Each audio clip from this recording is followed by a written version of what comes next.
Matinding pagkabigla ang naramdaman ng publiko matapos umanong isiwalat ni House Speaker Martin Romualdez at Justice Secretary Boying Remulla ang di umano'y mga irregularidad at katiwaliang naganap mismo sa loob ng administrasyon ni Pangulong Ferdinand Bongbong Marcos Jr.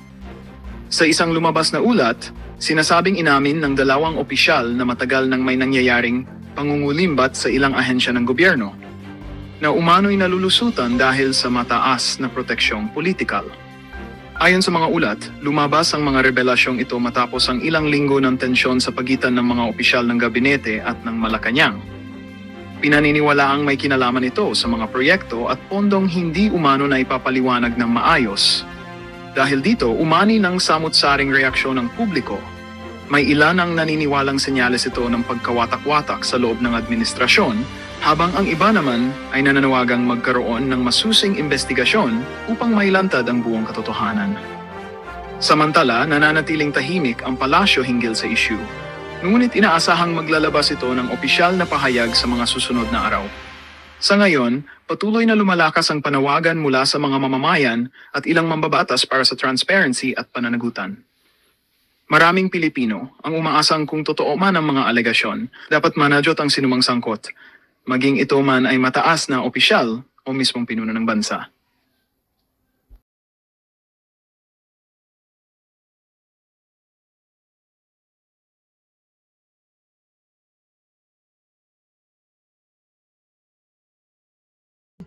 Kahit pasinungalingan pa nila mga ka-reaction, halos hindi na nga umaangat sa 6,000 yung stock market eh. Diyan na lang naglalaro eh. Di ba kasi wala na pong ano eh. Wala nang nagkakaroon ng gan ng mga investor o mga namumunguna na galing sa ibang bansa o dito man sa Pilipinas na gusto nilang isugal ang pera nila dito sa Pilipinas. Natatakot sila. Merong uncertainty. Merong hindi kasiguraduhan eh. Di ba? Pakinggan po natin ito ha. You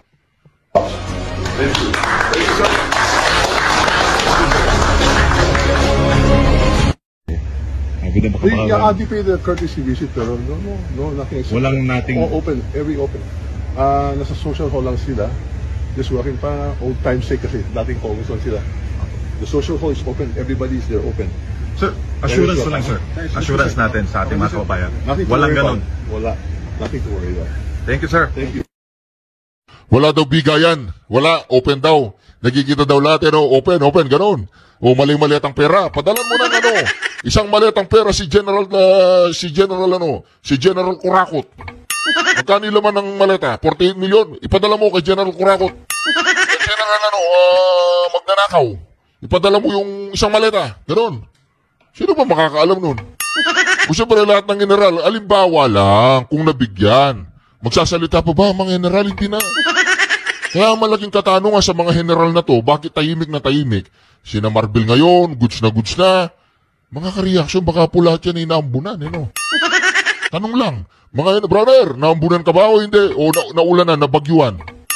Baka nalindulan ka pa nga, Yes, every day.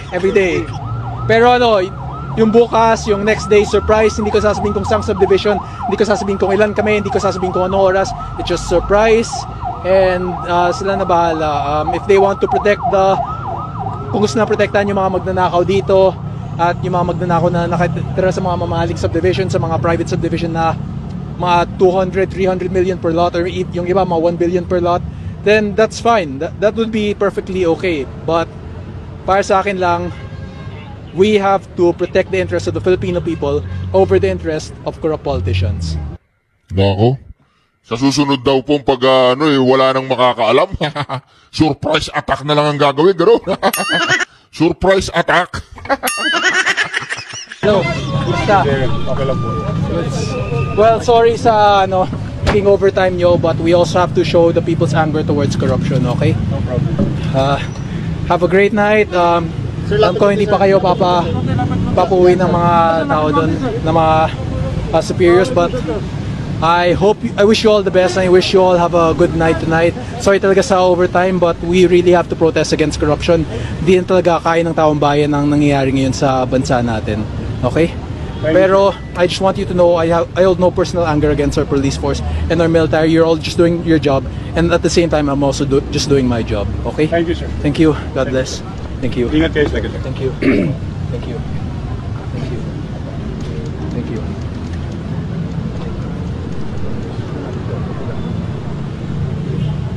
Okay na. So, bigyan natin ng daan, sir. Bigyan natin ng daan. Bigyan natin ng daan, sir. Thank you, sir. Ganun dapat. Ganun dapat. Huwag natin saktan yung mga pulis, ginagawa lang nila yung mga trabaho nila eh. Diba? Kaya lang ang problema, yung mga kapulisan natin, nagagamit sila ngayon. Nagagamit po sila. Ang binabantayan po nila ngayon, yung mga bahay ng mga magnanakaw. Itinataya nila ang kanilang buhay. Itinataya nila ang oras na dapat sana ay nakakapagpahinga na sila. Itinataya nila ang kanilang buhay sa mga pagprotekta sa mga bahay ng mga magnanakaw. Diba? Siguro ang mga pulis na ito galit na rin eh. Kaya lang ginagawa lang nila yung trabaho nila, wala po tayong magagawa dun eh. Pero nagagamit. Nagagamit po sila sa kapakanan. At tulad ngayon, si Saldico nandun sa ibang bansa. Sa Spain ba yun o Portugal, nag-e-enjoy. May mga bodyguards pa. Tapos may nagbabantay pa sa kanyang bahay. Libre, mga pulis. Nako. Mga kareaksyon. We are not obstructing the people here, but there are plenty of politicians, corrupt politicians that live here. So, papakita lang natin na no one is spared, not even the wealthiest people. Okay, at ito yung pinakamayamang subdivision sa buong Pilipinas, dito sa Forbes Park. Kaya we are protesting here so we can show the people that we do not have to fear anyone, no matter how rich or powerful they may be. Okay, tama? Tama! Tama! Yum, yum, yum, yum! Magnanakaw na politiko dyan! Lumabas na kayo! Sa loob niyan, sa Forbes Park, there are hundreds of billions of stolen funds that we can take back and insert back into our economy. Okay? So, this is also a call for justice. Kasi pag nabalik na yan sa ekonomiya natin, we can start allocating those funds into projects that could help improve our country and our economy. We can start building more schools, we can start building more hospitals, everything. Infrastructure projects, education projects, health-related projects, everything once we take what is stolen from us that lies beyond those gates. Sir, sinong tao po ang nandyan na pinapanawagan niyo po? Sino pong official ng gobyerno? Nabaltaan ko may bahay dyan si Zaldico at si Martin Romualdez sa loob ng Forbes Park. Kaya yun lang yung target namin. Sinabi ko din sa mga residents sa loob ng Forbes Park na ang plano ko is just for Martin Romualdez and Zaldico. I want to see for myself what they have stolen from the people. Wala namang paggugulo, sir. Wala naman tayong... Wala yun. We will not open fire. We did not even bring weapons. Hindi ko alam sa iba, pero ang sabi ko sa lahat ng mga tao ko, no weapons. No weapons. We won't bring any weapons. Pag babaril lang kami, di okay lang. Well,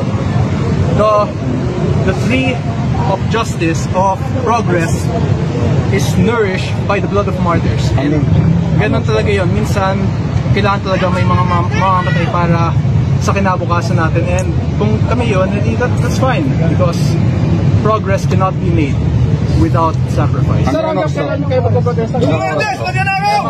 Lumabas sila. Or mga 1 hour lang. Kasi may session pa ako bukas eh. Sino mga kasama nyo? Kami lang. Mga Pilipino. Mga tao namin. Kasi mga Ordinaryo! Hindi ba yan? yung crowd, nag-enjoy sila. Na-excite sila. Gusto lang sumali. They want to be part of the May gusto kayong panawagan, sir? Baba ang lahat ng crap! May gusto pa kayong panawagan? The international community. Baba ang lahat ng crap! Okay, wait, teka lang. The international community, the Philippine government, the Filipino people has always removed corrupt officials through peaceful protests. Hindi tayo gagaya sa Nepal, hindi tayo gagaya sa mga nangyayari sa ibang bansa. We will do this peacefully. We will get Marcos to resign peacefully. And this is just the first step. Every day from now on, we will be protesting at various subdivisions, yung mga pinakamayamang subdivision kung saan nakatira yung mga congressman, para makita nila na just as the ordinary people, the poor people are afraid to lose their houses during typhoons and earthquakes, ngayon, sila naman yung makakaramdam ng feeling na yung kalaban nila, yung mga naghahanap ng hustisya ay nasa labas na ng mga ganyan. Hindi mo ilalagakot, makapagtang kayo ng gobyerno sa ginagawa. Okay lang yun, lahat man tayo mga kapatid. Wala lang pala. What's next? Kapupan, mag-graduate sa course. Expecting na harapin ka rin kayo with 2024 or your waters dito? Hindi ko alam, kasi si John Vic nandito din di ba may mga positions. Mga 2,000, 3,000 positions pero hindi pa siya lumalabas. I've heard that may headquarters sila doon sa may temporary headquarters sila, pero hindi pa siya lumalabas. If John Vic's watching this, I hope he comes out. Sir, dati kinampanya niyo si BBM ka ba? So ngayon, nagsisisi ba kayo na kinampanya niyo siya? Hindi naman, kasi yung pag kinumpara mo yung mga speech ni BBM noong 2022 at noong 2025, then they're very different people. Kasi pag nakita mo yung mga pinagsasabi ni BBM ngayon, it's very chaotic, very unsure. Pero noong 2022, at that time, no one could have blamed anyone for believing in him because he actually had a vision of unity and a vision of hope for our future. Now, sobrang dami nang nawala ng tiwala sa kanya. And I think it's time for him to resign. Sa tingin niyo, sir, bakit nagkaganito? Yung pamumulo? Hindi natin alam. Maybe he just prioritized his own interest and his own family's interest over the interest of the people. Maybe he was a good person back then, pero masyado siyang natakot na baka mapatalsik siya ulit. So he tried to collect all the resources for himself so that he will always have power. Hindi natin alam. I can't speak for BBM or in BBM's behalf, but for Marcos, I just hope he starts to understand what the people feel. Thank you. Thank you. So another one from you, you're a government official and apparently you're protesting against the highest executive. Have you given a heads up to other government officials regarding your protest today? Well, firstly, I'm not the only government official that is protesting. There are plenty of other protesters from different sides of the government, from the Senate, people who try to protest the marginalized genders as well. So we have different methods, but at the end of the day, what we want is to just get the money of the people back and to imprison those who was. Kayo yung force ng other government officials or namumukhang against the highest executive nagpo-protest. Well, those are we are growing. And hopefully, once they see the potential damage corruption is causing the country, our numbers will grow. Kita kay Nel. President Marcos right now, or hindi natin ang walang ginagawa ng outside protesting. Anything you want to say for him? Yan tayo eh. Start listening to the people, or maybe you won't have the opportunity anymore if it's too late. At the end of the day, you are brought to that decision by people. And once you start considering your family above the family of others, then the people will do the same. They'll start considering the interest of their own family over your family. Okay? Because people believe in you, and there are still some people. The question here is now, should they continue believing in you? Can you give a reason for the people to believe in you? We believe in you, all of us did. We all thought you were things better, but things are not better. Our economy is collapsing, the peso is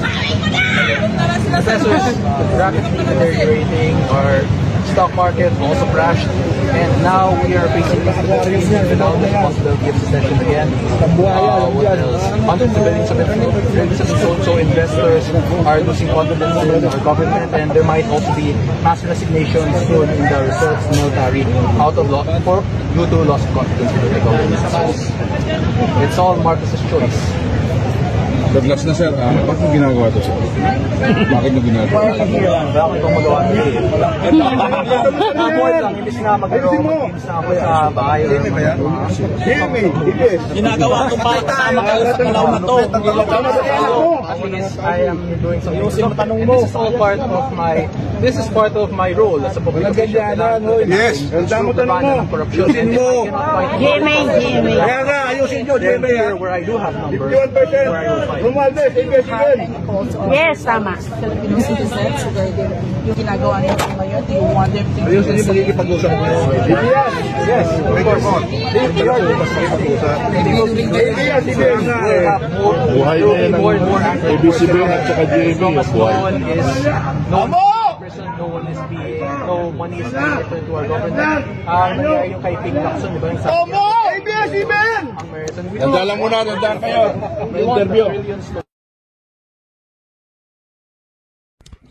Ang ganda po nung sinabi niya, mga ka-reaction, nung sinabi niya ito, na ano po ako dito. Pinabayaan ko lang po siya magsalita, pero dito, nabilib ako sa kanya dito eh.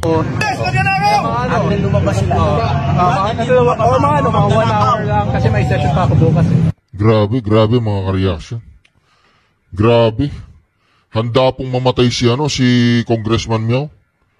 Handa po niyang ibuwis ang kanyang buhay para sa kinabukasan ng ating bayan. Kailangan talaga ingatan to si Congressman Miao. Kailangan po talaga may mag-ingat dito. Kailangan po talagang mabigyan siya ng atensyon. Kasi ano na po siya eh. Kumbaga sa kamikase na siya eh. Wala na siya pakialam eh. Patay kung patay na eh. Naintindihan po ba ninyo yun, mga ka-reaction? Patay kung patay na ang gusto niya. Hindi ko alam kung hindi pa natatakot si Bongbong Marcos dito, pero palagay ko po natatakot na si Bongbong Marcos. Palagay ko po, mga ka-reaction, talaga nagpapanik na sa Malacanang. Palagay ko may nararamdaman na po ang Malacanang dito kay Congressman Miao. Meron po something sa taong to. Merong mangyayaring something, mga ka-reaction.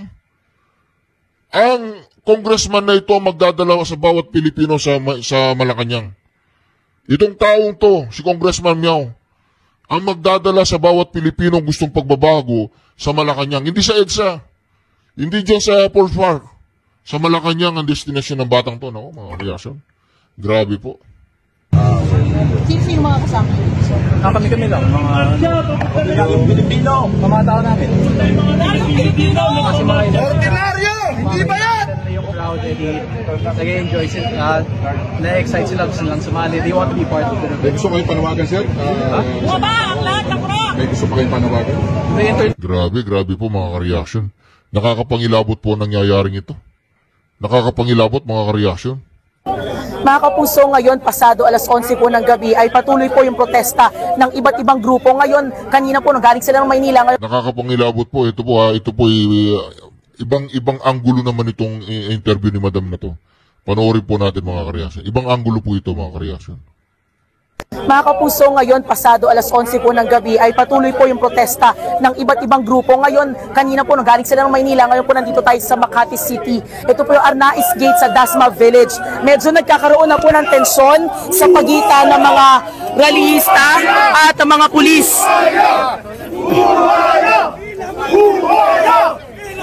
Pinapanawagan po nila yung korupsyon na nangyayari sa gobyerno, yung flood control projects at yung pagbitiw daw po ni Pangulong Bongbong Marcos. Kanina po kasama rin po nila dito si Congressman Kiko Barzaga. Pakinggan po natin ang ilan sa kanyang mga pahayag. Kasi pag kinumpara mo yung mga speech ni BBM noong 2022 at noong 2025, then they're very different people. Kasi pag nakita mo yung mga pinagsasabi ni BBM ngayon, it's very chaotic, very unsure. Pero nung 2022, at that time, no one could have blamed anyone for believing in him because he actually had a vision of unity and a vision of hope for our future. Now, sobrang dami nang nawala ng tiwala sa kanya, and I think it's time for him to resign. Maybe he was a good person back then, pero masyado siyang natakot na baka mapatalsik siya ulit. So he tried to collect all the resources for himself so that he will always have power. Hindi natin alam. I can't speak for BBM or in BBM's behalf. But for Marcos, I just hope he starts to understand what the people feel about him. Hindi man namin kailangan sabihin kung anong oras kaming poprotesta. Pero sila, hindi rin nasasabi kung anong oras sila nagnanakaw. They're stealing anytime, so we're protesting anytime. Ganun yun. Well, firstly, I'm not the only government official that is protesting. There are plenty of other protesters from different sides of the government. From the Senate, we have people who joined the Trillion Peso March, and from Congress as well. So we have different methods, but at the end of the day, what we want is to just get the money of the people back and to imprison those who have stolen it. Well, it grows every day. We are growing, and that's what's important. And hopefully, once they see the potential damage corruption is causing our country, our numbers will grow even more and more. Wala akong ibang magawa today bored lang, imbis na maglaro ako, mag-games lang ako sa bahay or manood mga movies. At least I am doing something productive, and this is part of my role as a public official. Kailangan talaga nating labanan ng korupsyon. And if I cannot fight from within Congress due to the lack of numbers, then here, where I do have numbers, is where I will fight. Nantanungin natin si Congressman kung ano ang kanyang masasabi kay Presidente Bongbong Marcos. Ito ang kanyang pahayag.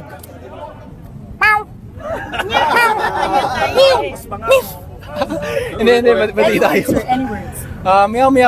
Start listening to the people, or maybe you won't have the opportunity anymore if it's too late. Kasi at the end of the day, you're brought to that position by the people, and once you start considering your family above the family of others, then the people will do the same. They'll start considering the interests of their own families over your family. Okay? Because the people believed in you, and there are still some who do. The question here is now, should they continue believing in you? And could you give a reason for the people to continue believing in you? Kasi marami nang nawalan ng tiwala sa kanya. We believed in you, all of us did actually. We all thought you would make things better, but things are not better. Our economy is collapsing, the peso is rapidly deteriorating, our stock market also crashed, and now we are facing instability in Mindanao. There's a possibility of secession again. What else? Hundreds of billions have been stolen, so investors are losing confidence in our government, and there might also be mass resignations soon in the reserves, the military, due to loss of confidence for the government. So it's all Marcos's choice. Marcos, magnanakaw si Marcos! Marcos resign! Marcos resign! Marcos resign! Marcos resign! Ngayon, ang loyal resign. Minsan, ang inyong mga sweldo, ang inyong mga ATM ay nakasanla pa. Dahil sa mga kagagawan ng mga politiko nating magnanakaw. Kailan pa kayo magising sa katotohanan? Walang nakasaad sa konstitusyon natin na kampihan ninyo ang mga politikong magnanakaw. Hanggang kailan kayo magbulag-bulagan sa nangyayaring panakawan sa ating bansa? Mga anak ninyo, mga asawa ninyo naapektuhan din. Hindi po kami galit sa mga kapulisan. Ang nais lang po namin magising kayo sa totohanan. Gamitin ang puso, huwag ang utak. Huwag kayo magpadala sa perang ibabayad sa inyo ng mga magnanakaw na politiko.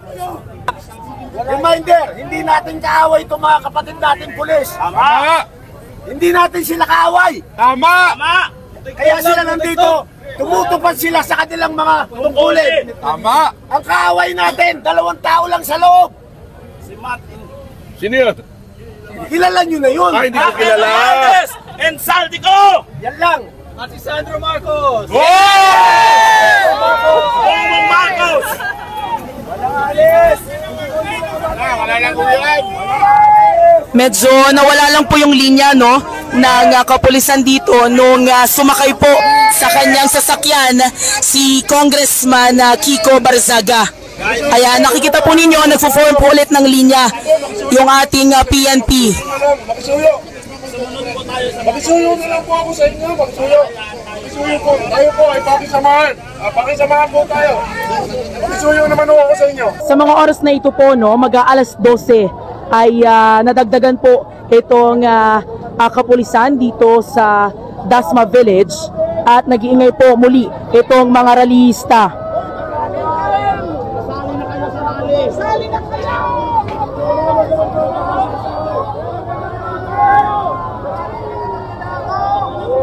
Yes! Salamat! Sasali kayo sa amin!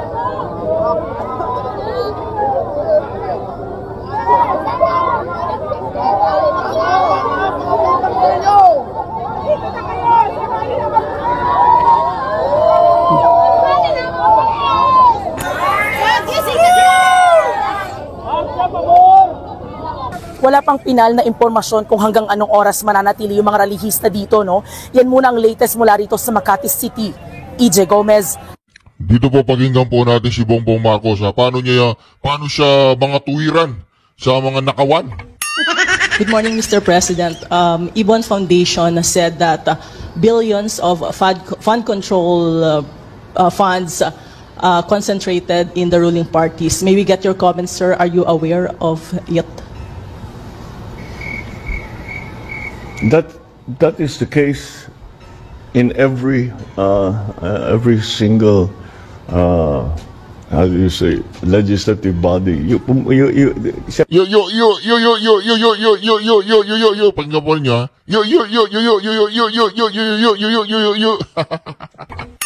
Morning, Mr. President.